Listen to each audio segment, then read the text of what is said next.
There's a pretty one, Ulysses.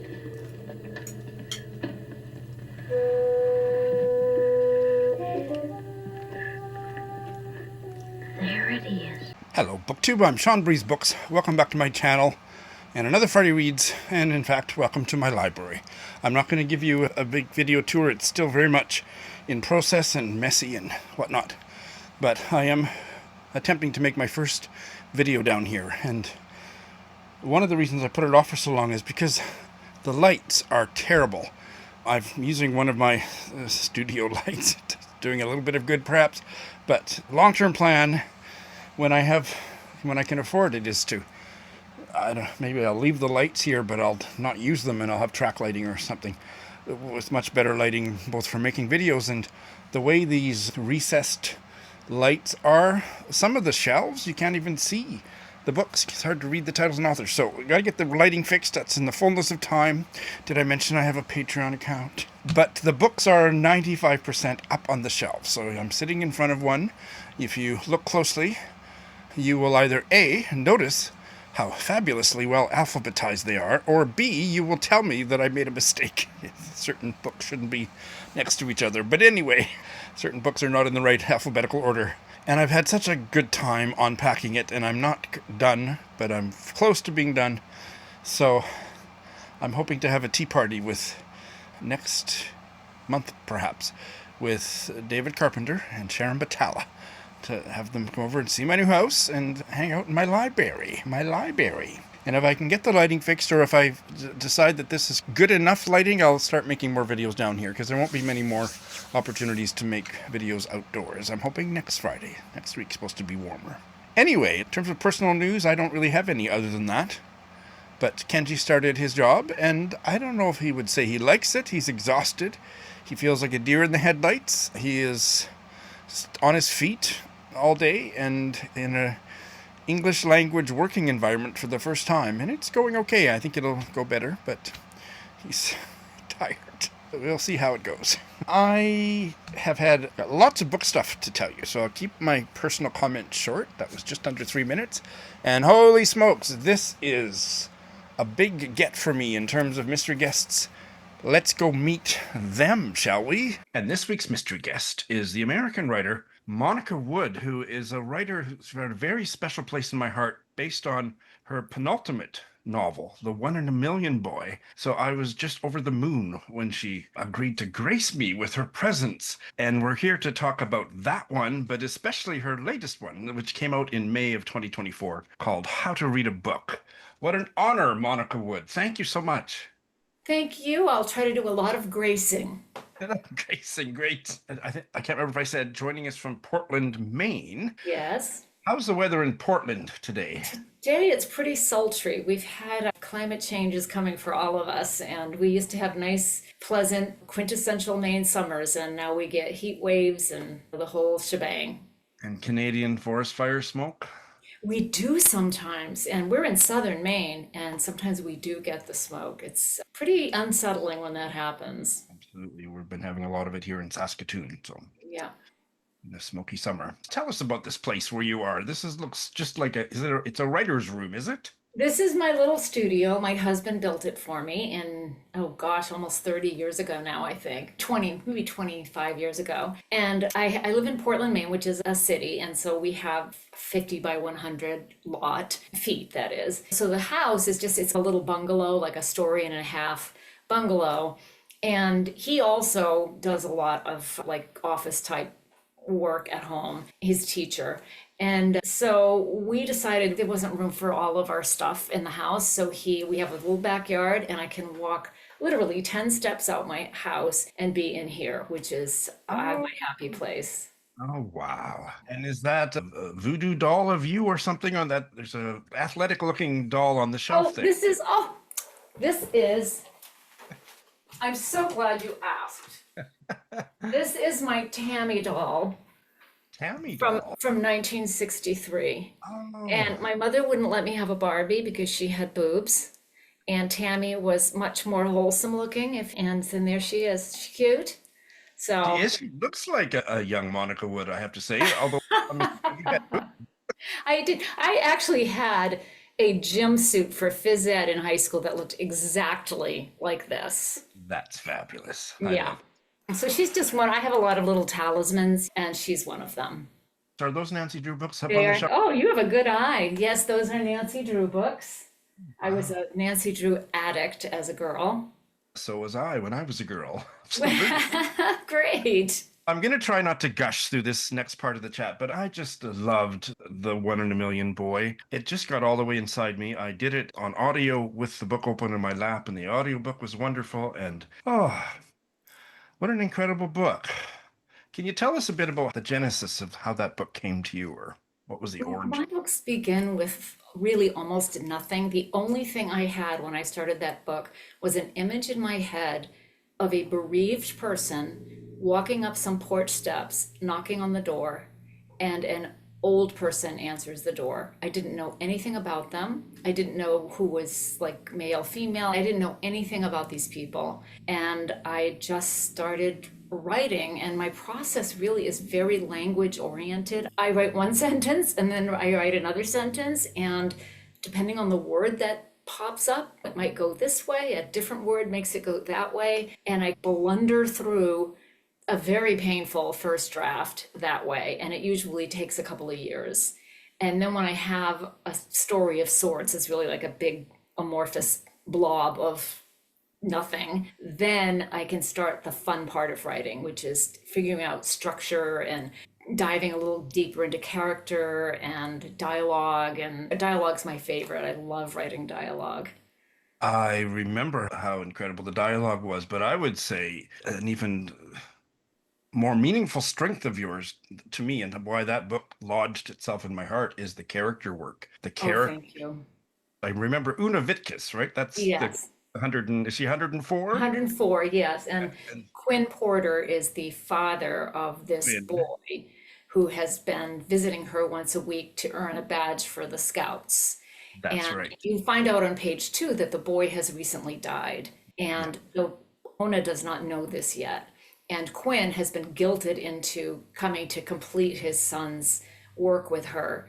He's been Yes. guilted into this by his twice ex-wife, Belle, who's the I'd Greek. forgotten it was the twice ex-wife. Yes. Twice So, part. so the friendship you learn in flashback and in other ways about the friendship between Ona and this boy, which was profound. But Well, in the foreground of the story, there's also this blooming friendship between this father, who's a kind of a feckless musician. He's successful, he earns a living, but he's a little unreliable when it comes to human relationships. yes. And he and Ona form a friendship. And his character was so nuanced. I loved him. He was so lovably flawed. Thank you. The resonance between him and Una, and then the grief, and the ex-wife, the twice ex-wife, was another incredible character. So loved that book. So I'm not going to be able to say another thing without gushing, so we'll move on. But I recommend The One in a Million Boy to anybody watching with all my heart.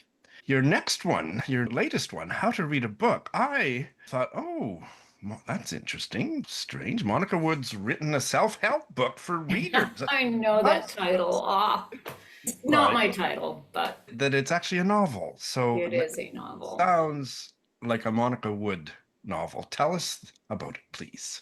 This is, you follow 3 characters through the story. So there's Violet, the 22-year-old woman who is just about to be released from prison for a 2-year sentence for vehicular manslaughter, in which she drove drunk and killed a kindergarten teacher. The other character is Harriet Larson, who's a retired English teacher who is volunteering in the prison where Violet is serving her time.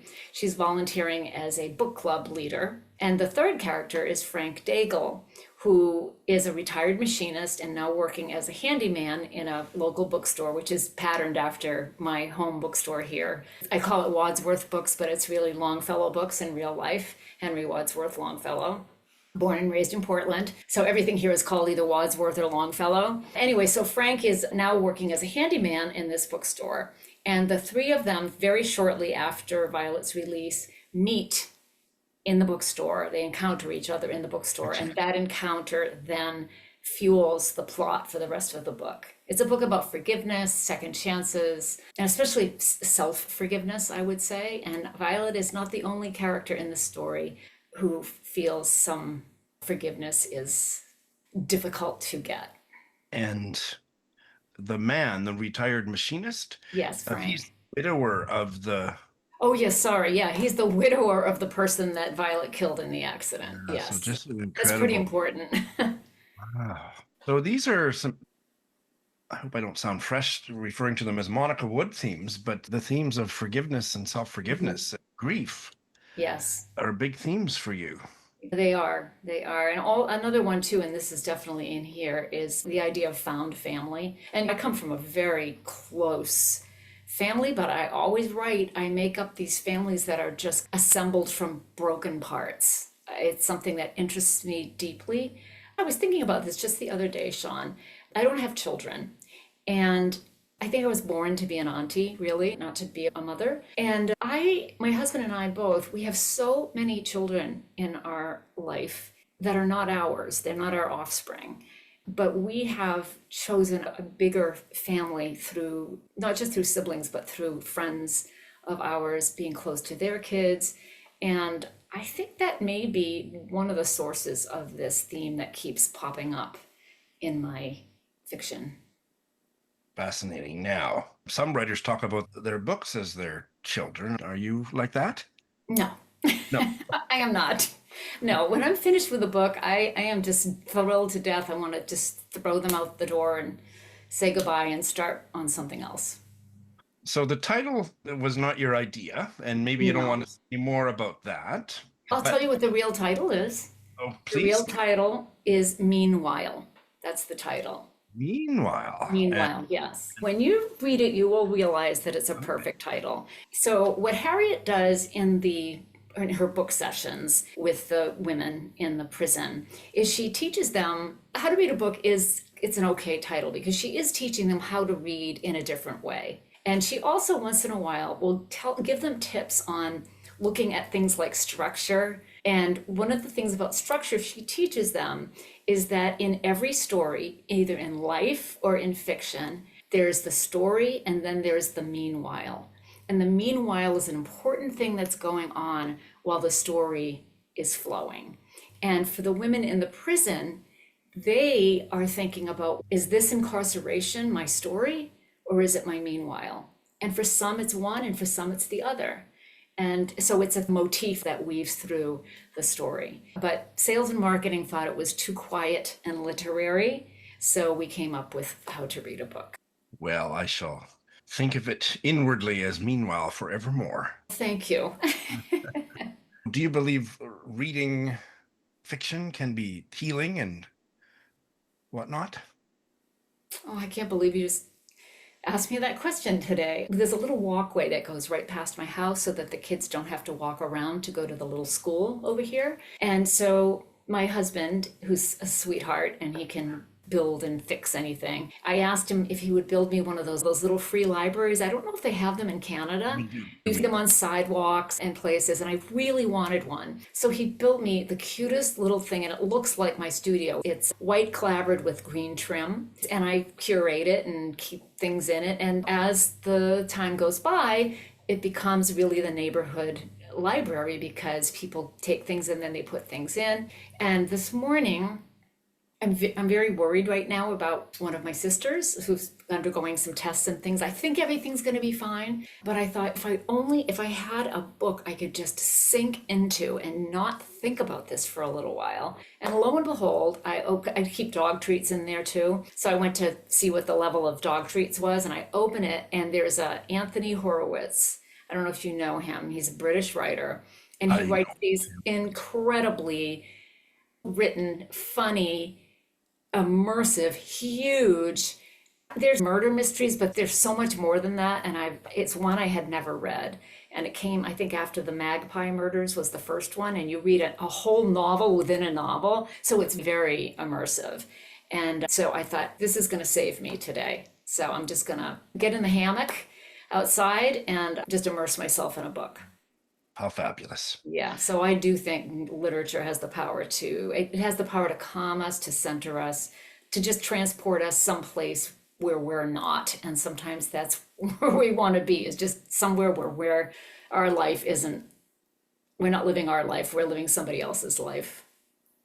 Self-forgiveness. Can you say more about that? That's a really interesting topic and probably one difficult to write about sentimentally or Yes, it is. It's funny, Sean, I've done so many talks about this book, hither and thither. And whenever I bring up self-forgiveness, I say something like, it's as a student of human behavior, which all writers are, I've noticed that it is so much harder for people to forgive themselves for something than to offer that same grace to somebody else. And every time I say that, every head in the audience goes like this. Yes, it's just part of the human condition. I don't know why that is, why it's so hard for us to do that.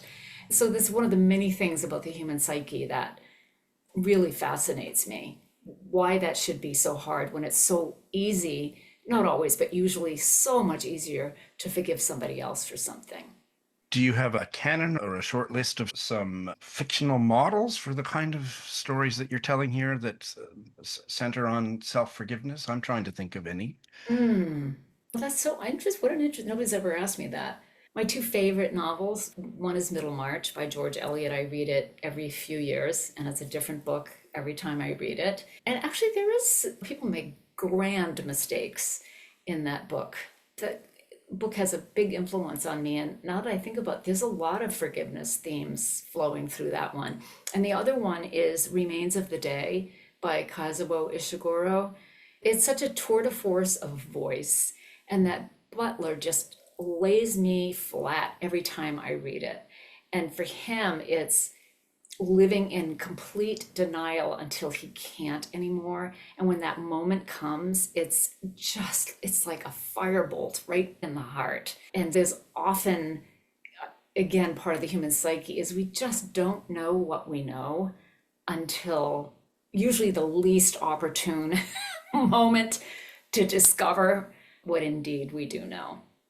I can talk a little bit about some of the research I did for this book, because Please do.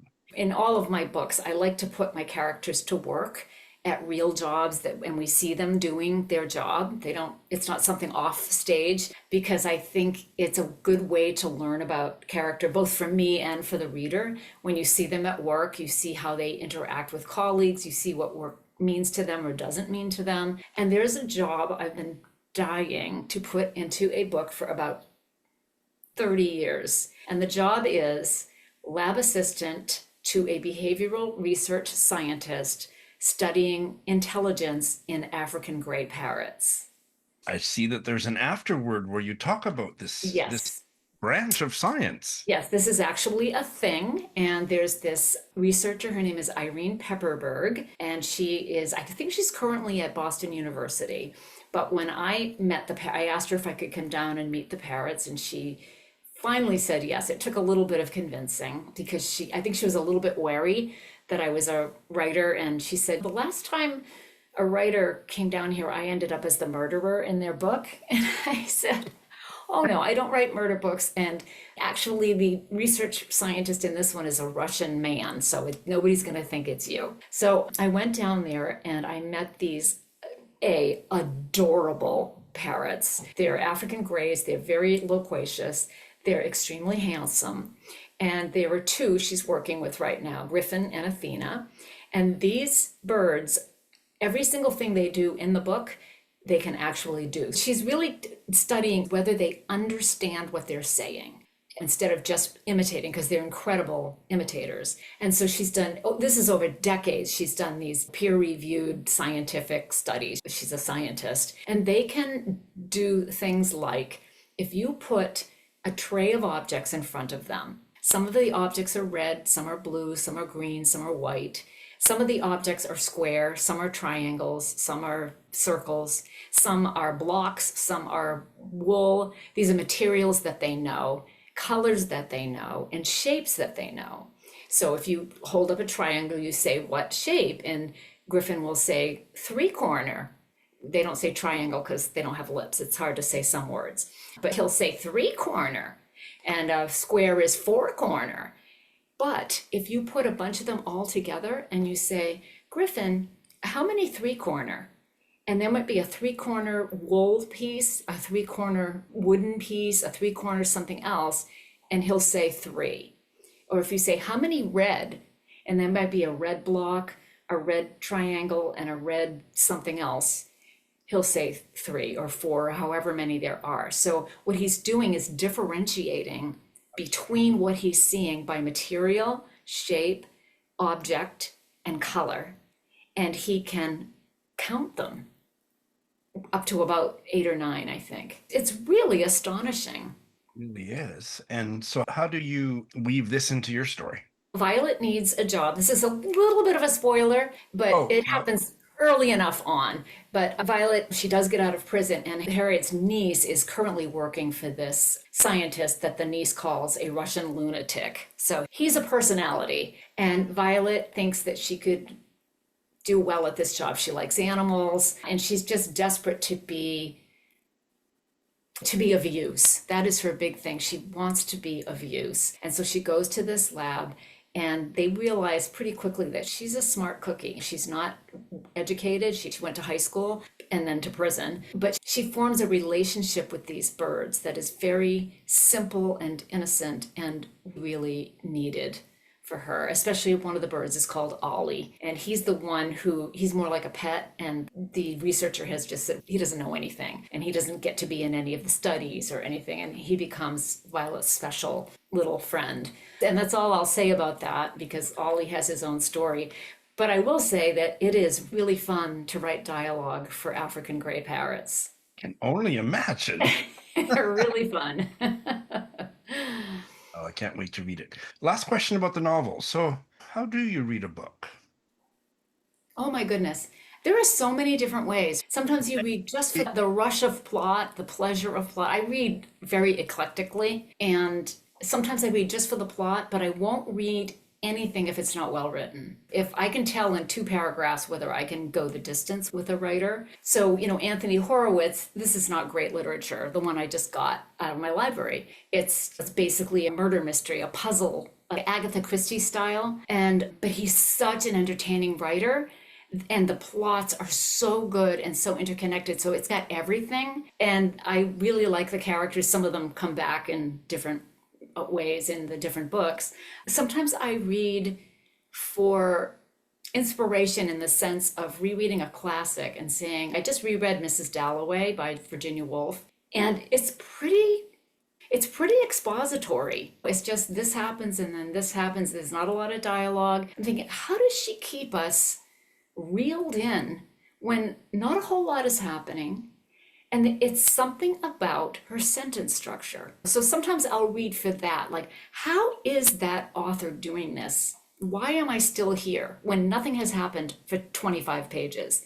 And so I sometimes read for that, but mostly I read, as we said before, to be transported someplace, for the experience of empathy, which, oh my God, we need that so much right now, especially on my side of the border.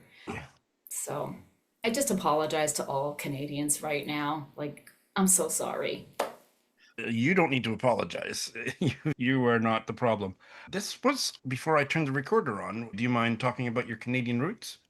Oh, yes. So my father and all his people, my father grew up on a farm in Prince Edward Island, and when he was 20 years old, he decided to go out and make his fortune, and he crossed into Maine. We bordered New Brunswick. So he took the ferry from Prince Edward Island, went through New Brunswick and crossed in Vanceboro, Maine.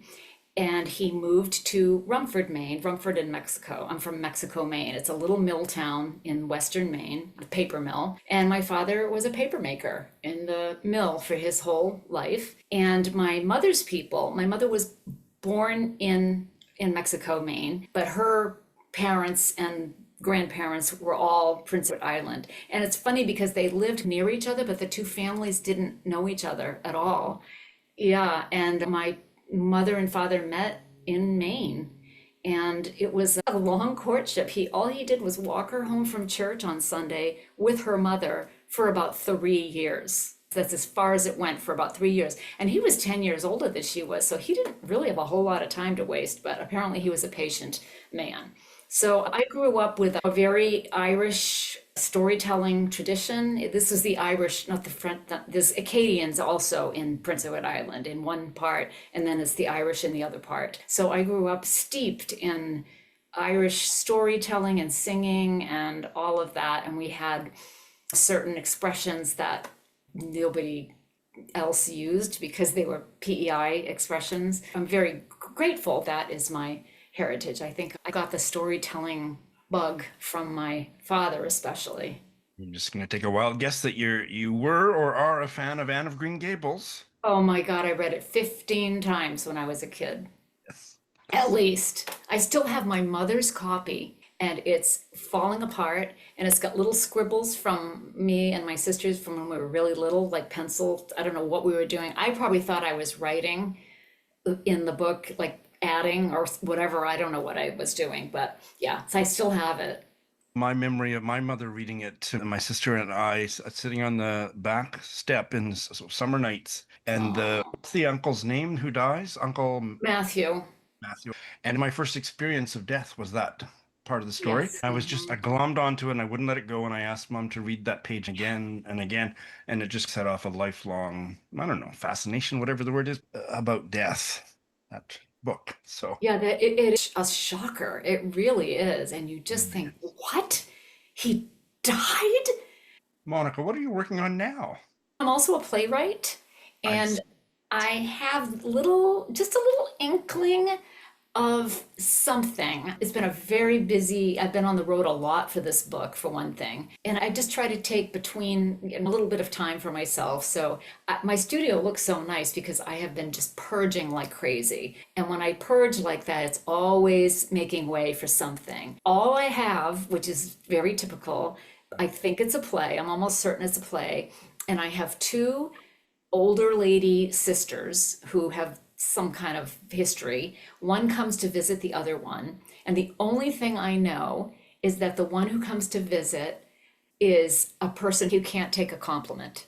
That's all I know about her. If you say, oh, your hair looks so nice, she'll say, what, this hay bale on fire? This isn't hair, this is straw. That's all I know about her. And I think there's a grown daughter living in the household, and there's a man somewhere who's going to gum up the works. That's all I have. I think it's a comedy. As men do. They can. What part of the intuition of a writer makes it feel like a play rather than a novel? I'm just curious about that. I think because I'm seeing it, sometimes when I'm thinking about writing, I actually see literal words on a page. Okay. And in this one, I can see people moving around. That's why I think it's probably going to be a play. Oh, how fabulous. Yeah. And what books would you like to recommend to us? Ooh, okay. I have one nonfiction and one fiction. And I hope you haven't read the fiction because you're going to be so happy. So I'm going to do the first one is the nonfiction, which is Ex Libris by Anne. Oh, I've heard of it. Do you know her? I know that book. I haven't read it. First of all, I love it because it's very pretty. It's very compact. Yes. And it's perfect for like your bedside if you read one essay at a time. But she has this incredibly brilliant family that she sometimes writes about as well. And the first essay in here is about when she and her husband got married, they had to marry their book collections. So it's about who gets to keep their copy of Catcher in the Rye and that kind of thing. So it's entertaining. And for bibliophiles, there's nothing better than Anne Fadiman's Ex Libris. That's my nonfiction. I just finished this for a tiny little book club I'm in. I've read it before. It's called Dear Committee Members by Julie Schumacher. Oh my gosh. It's done all in letters of recommendation. This is the whole thing. And the letter writer is a professor of English named Jason Fitzger. And he's an older, dyspeptic crank who also is devoted to literature and his students. And that kind of comes out through these letters. But the letters of recommendation for everything you can imagine are so hilarious. And there is a story that is woven through all of these things. You can read any letter at random and laugh your head off. Right. But as it all, I don't know, she's really good at this. Toward the end, you start really feeling for this guy and figuring out who he really is, and it turns very poignant toward the end. And the good news is that there are two others in this series. It's a trilogy. The second one is called The Shakespeare Requirement. It's this liberal arts college in the Midwest somewhere, Midwest America. And then the third one is called, I think it's called The English Experience. And that's when he gets the short straw and has to go for the month of January to London with a group of students. And he's like the worst possible pick for this. And they're all done in this epistolary manner. It's wonderful. How fabulous. And I've never heard of the author either. Yeah, I guess this might be her first book. But anyway, she's fantastic. Very clever.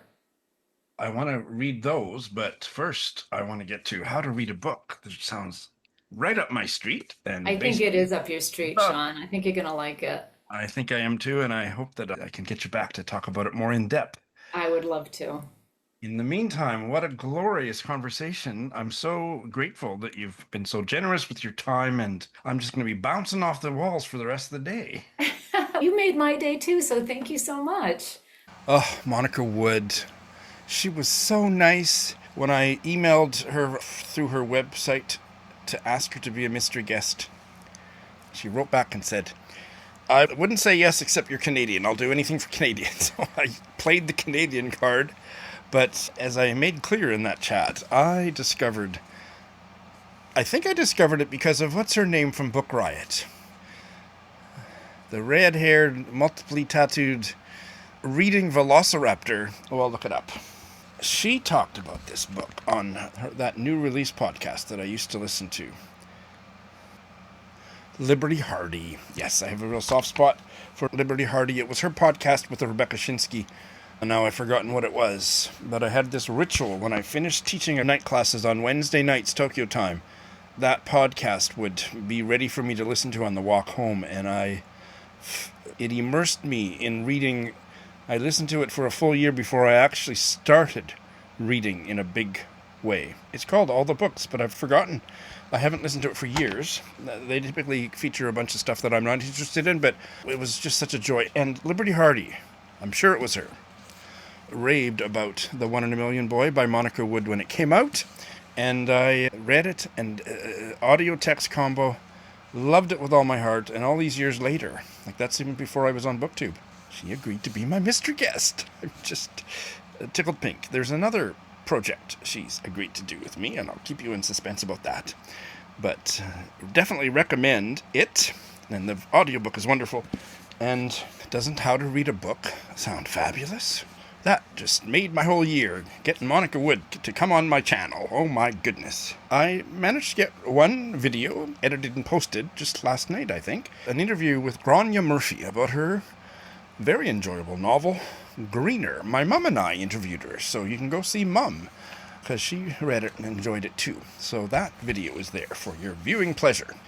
And I love Grania Murphy. She's just a wonderful guest, and I'm already working on other excuses to have her back on. Okay, I've had an amazing reading week. I hope to finish 4, but I've finished 2 for you. We're going to have a good time. It's going to be a jam-packed video. And I'm going to check in on a bunch. I'm not even going to count them. And I'm going to start even more. I have finished Summer Pudding by Susan Scarlett, the pen name of Noel Streatfeild, who wrote a dozen of these romances in the 40s and into the early 50s, I believe.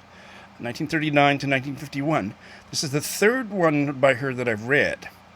And I loved it. It wasn't quite as good or as structured, the story or whatever, as Babbacombe's, or even Close Pegs. Close Pegs was her first, 1939, Babbacombe's 1941. This is 2 novels later, but I didn't care about that it was a little bit of a too loosely plotted. I didn't care. I just loved the characters. It was funny, and it was romantic. I love Susan Scarlett, and Mum loves her even more than I do. So I'm going to be reading them all to Mum. I don't know if I need to say much more about it. A young woman with this weird surname. Is Brain a typical surname in the UK? I've never heard of somebody whose surname was Brain. But Janet Brain was working in London. Her company gets bombed out. Her sister and Mum are already in the countryside for safety, and she comes and joins them. And lots of plot ensues. But I mustn't have been paying attention to the culinary aspects of this story because I have no idea why it's called summer pudding. I asked Mum too, but she didn't tell me that she noticed anything about summer pudding. But boy, we loved it. Absolutely loved it. Less successful was the audiobook that I finished yesterday. The gay novel The Whale Tattoo by John Ransom. It was bad. I didn't hate it. It had beautiful writing. Despite all its horrific flaws, I was emotionally invested. But this is one of those cases where it was a 5-star audiobook, but a 3-star or maybe even 2-star book. So I'm going to give it 3 stars because it was too melodramatic.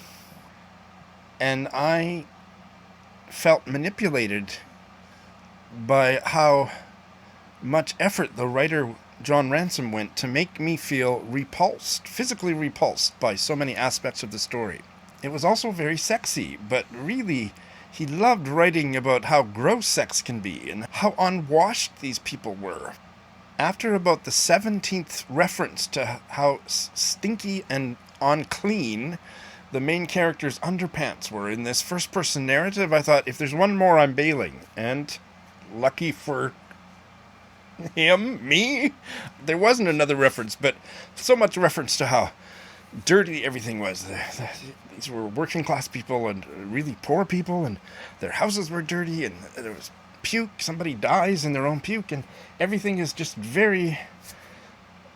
all the grossness of the setting. What was he trying to do with that? Was he trying to gross me out? Am I too elite? I don't know. That bothered me.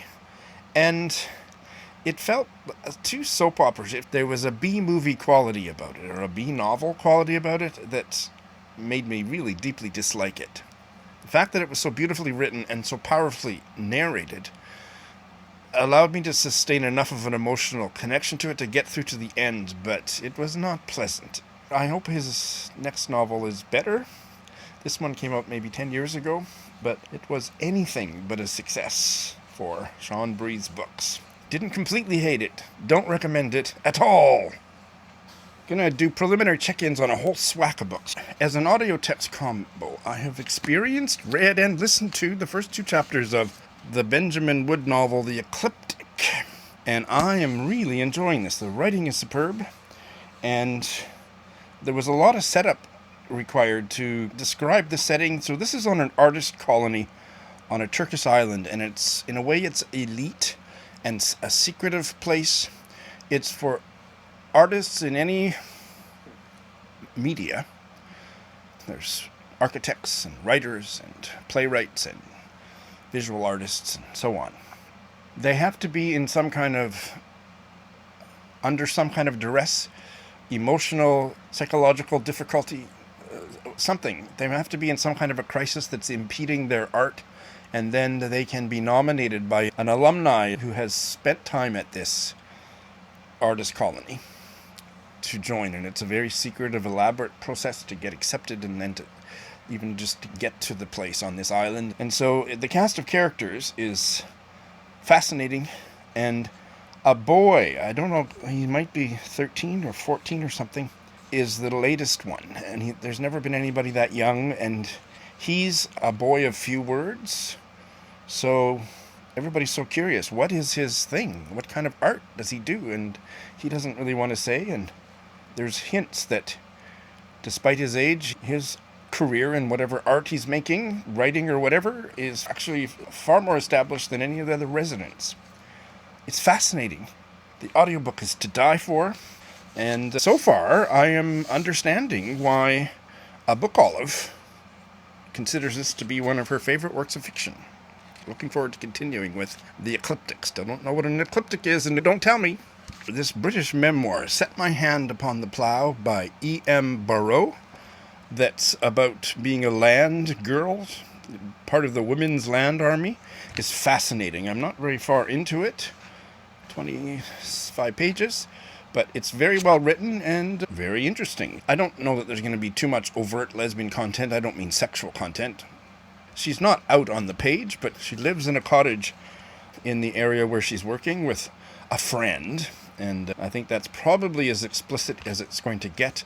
But I am fascinated by her. I think this might be one of the few works by E.M. Barraud that's still in print. But I'm going to track down more if I can, based on how much I'm enjoying the first few pages. Learning lots about sheep and cows. She's one of the few women working on this farm, at least in the opening, and there are photographs and dogs on the farm and lots of things to enjoy. That is off to a great start. I questioned myself as I was just talking about this book if I was pronouncing the author's name correctly, because I did the research last week and I totally effed it up. It's E.M. Barraud, not Barraud. E.M. Barraud. Oh, this one is really good so far. I was hoping to finish it, but I wasn't going to push myself to read it any faster than it should be read. Laurie and Joe by Amy Arnold. It was shortlisted for the Goldsmith Prize 2 years ago, and I can see why. This is stream of consciousness, and there's a lot of types of stream of consciousness that don't work for me at all, but this one really is. And as I have said each time I've mentioned it, Laurie gets up and brings coffee to her husband in bed that she's been doing for 25 years, and she's wondering why she hasn't heard him up wandering around, and he's dead. And she is stunned, and so in that state she decides, I can't do anything that, about it right now. I'm going to go out for a walk. And she lives in Cumbria, in the Lake District, and the fells are her view outside her window, and she goes for a walk. She'd been planning to before she took the coffee up, and she said, I need to go walk and to clear her head, basically. And so we're in her mind as she spends the morning processing and trying to deny what's happened. And so you're going back and forth as she pushes it away and thinks, oh, I wonder if Joe's finished his coffee by the time she gets home. But then, no, he's dead. And all kinds of memories. So it's a fascinating tale. And there are dark parts. They were a childless couple, not by her choice. And their neighbors in the past had been a big family of young children. And there's something maybe dark, but I'm hoping that it isn't as dark as the hints are. And I'm not going to say any more than that, but it's all fascinating. Oh, you can tell that I'm really into it by how many marks I have. I might even do a full review of this when I'm finished, but I see that there's a reviewer from the Irish Times that says it consists of evasions, refractions, and digressions. Laurie is only about 60. I think her husband was maybe quite a bit older. But she doesn't seem well mentally, but that could just be the fact that she's in shock. That remains to be seen. But she's always talking about her vision problems and other problems, so I don't think she's particularly physically well either. It's just a very curious and disturbing in a rather enthralling way so far. It is Spinster September. And when I realized it was upon us, I remembered that I started 2 books for Spinster September in 2024 and only finished one of them. The other one's been on my current reads ever since, but I haven't picked it up in 8 months. Something like that.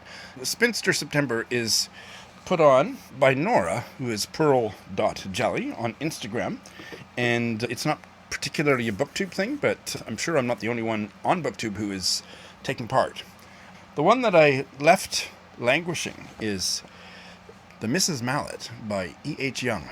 And I do have a rather, perhaps unique ability to put a book on hold for that long, but still be able to pick it up, and with an extremely minimal amount of having to page back to get my bearings again. So this is one that I kept it in my mind. Not perfect, but to an astonishing degree, I have to say, patting myself on the back. It's my only marketable skill, the ability to retain, to be able to pick it back up where I left off with quite a large number of books that I didn't finish. So this is one. And so I picked back up, thinking I would finish it this week in time to start another one for Spinster September. But the other one hasn't come yet. More about that later. The Mrs. Mallett are a series of, by the time you get into the halfway point, 4 spinster relatives with that surname, the Mrs. Mallett. 3 are sisters. 1 is a niece, and she doesn't enter the story until after the first 75 pages. And they live together, and what a fascinating bunch of Mallets they are. We're in the mind of the youngest of the 3 sisters, who is a half-sister. And I've just looked this up because it's been bugging me. They're referred to as stepsisters when in fact they're half-sisters. So I think most people know half-sister means you have one parent in common. Stepsister means no blood connection, but you are usually the child from a former marriage, and then you're not biologically related to the sibling. I'm expressing it very awkwardly, but I think most of you know what it means. But I've just looked it up, and in the 1930s, it was much looser, and the distinction between being what is a stepbrother or stepsister and a half-brother, half-sibling, that was not strictly differentiated at the time, but it always bugs me. I'm a retired professional genealogist, if you didn't know. Anyway, I digress. But we were mostly in the youngest of the sisters. Rose. She's in her 30s, and she's strikingly beautiful. Her stepsisters are much older, in their 60s, 70s, maybe even older. And the neighboring family, a very well-to-do family, she was the same age as the guy. And he was in love with her all through their childhood, but she wasn't in love with him. She liked him very much as a friend, but that was it. And then he got married, and then her feelings changed. And I'm making it sound superficial when, in fact, in this novel, it's explored in all its depths. And then the niece comes onto the scene. And it gets curiouser and curiouser. And so it's now not located solely in Rose's consciousness. We're now also into her niece Henrietta's consciousness. But it's now very much of an external drama in the neighborhood. It's fascinating. I read E.H. Young's last novel, Chatterton Square, and I found it a bit overwrought. And it gave me like a fabulous headache, but a lot of headache in how deeply it went into things. I'll leave it at that. This, a much earlier novel, doesn't suffer from that at all. It's really well written. I'm really enjoying it. I'll have much more to say when I finish it, but I'm back into Spinster September, picking up with the book I didn't finish from last year, The Mrs. Mallett. My buddy read with Heidi of My Reading Life has begun, and we have read the first essay in this collection of essays, Adam Farrer's Cold Fish Soup, which is available on Everend as an audiobook and an ebook. And so we've just done the first short essay, 18 pages, and we really enjoyed it. It's like David Sedaris, but so far Adam Farrer is not an asshole. David Sedaris is, who I hate. Moving on. His family moved to Withersea, which is on one of the coasts of the UK, up against the North Sea. You know me in geography. And this essay is about him feeling suicidal after getting dumped. And he's home for Christmas. And it's told with a lot of humor. And he is in a very scary emotional crisis. So to balance all that out, I thought it was very well done. It's just a bare start. Heidi is enjoying it as well. And in more of the essays, it's going to be exploring that community that he and his family have lived in for 20 years or something, and the environment and all this stuff. It's going to bring in a lot of different things about natural history and nature and stuff, but also very personal family stories and mental health stuff being explored. So far, really great. I've also started my buddy read with Joe Smith of this Nigerian novel, or novel in short stories, called Jollof, Rice, and Other Revolutions, a novel in interlocking stories by Omolola Ijeoma Ogunyemi. And we've discussed the first story, which was 40 pages, and I really loved it. I'm doing it as an audio text combo. The audiobook is on Scribd, which is now Everand. I was delighted to find out, and I am loving the story being read to me by an African accented or a Nigerian accented audio narrator. It's set in the 1920s, maybe a little bit earlier than that. A woman, the baby girl is born, her mother dies in childbirth, and she's raised by a very loving father. And then she meets her future husband at these nighttime moonlight. It's almost like an outdoor nightclub. It's primarily for teenage people, but anybody can go. And it's not every night, but what is it called? Egwu Onwa. And it's a real thing. I don't know if it's only in a certain Nigerian African tribe. I want to know a lot more about it. But she meets her guy there. They get married. And a lot of plot ensues that has to do with fertility and infertility. And also, obviously, childlessness and marriage. And then colonialism. And it goes in very interesting directions. I think I'll keep my cards close to my chest on that one. But I was really quite stunned by it. And I'm very curious about why it's a novel in interlocking stories instead of just a short story cycle or any of the more standard ways, like interconnected, I guess. Interlocking and interconnected, the same meaning. Interlocking has a stronger, seems more emphatic. So I'm going to be very curious to keep going with it and see what that's all about. But the first story was great. Going back to the very beginning of Women in Translation Month. Which month was that? August? We're now September.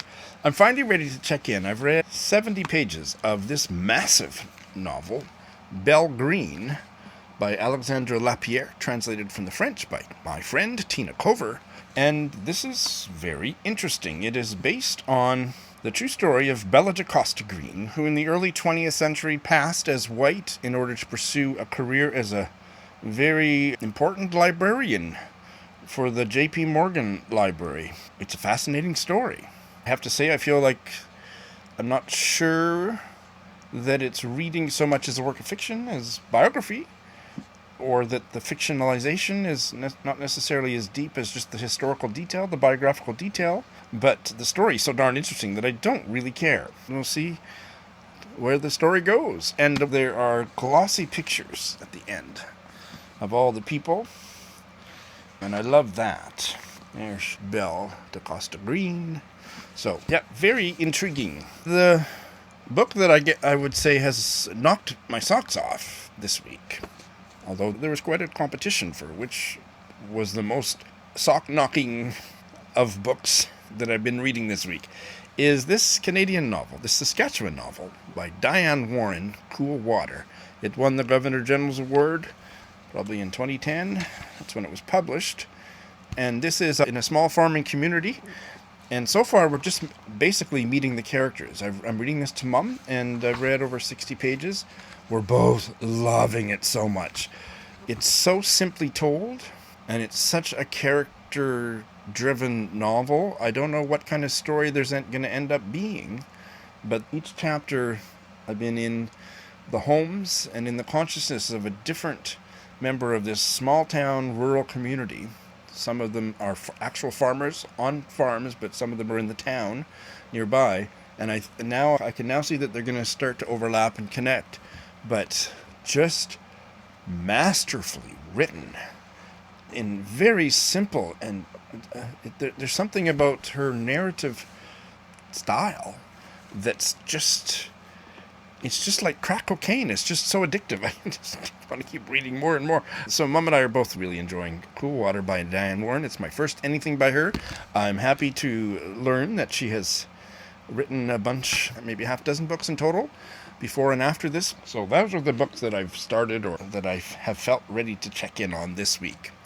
I'm going to be starting for this week 2 more for Shorty September that I told you about in my Shorty September TBR video. This collection of Indigenous short stories from a writer who is uncomfortably located in Canada. Richard Van Camp's Angel Wing Splash Pattern. I'm really excited to get into these.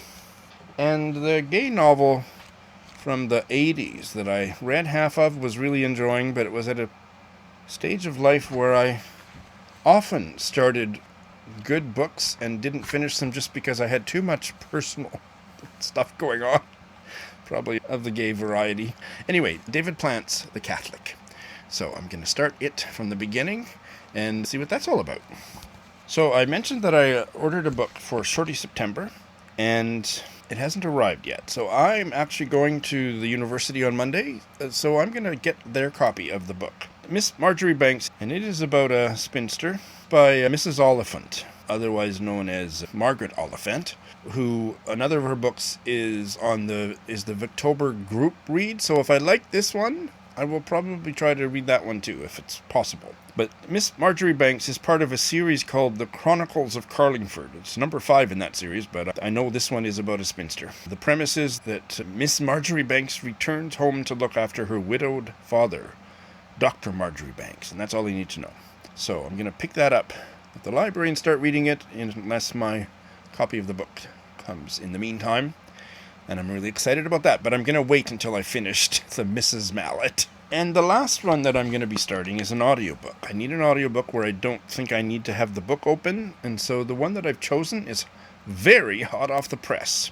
A Black American novel called Dominion by Addie Citchens. It's a Southern family drama. I'm a little bit nervous. There's 2 audio narrators, but I've decided I'm just going to go with it because it sounds fascinating, and I loved the first minute that I listened to the other day. August 19th, so very recently published. So I'm excited to start that. Oh my God! What an embarrassment of literary riches.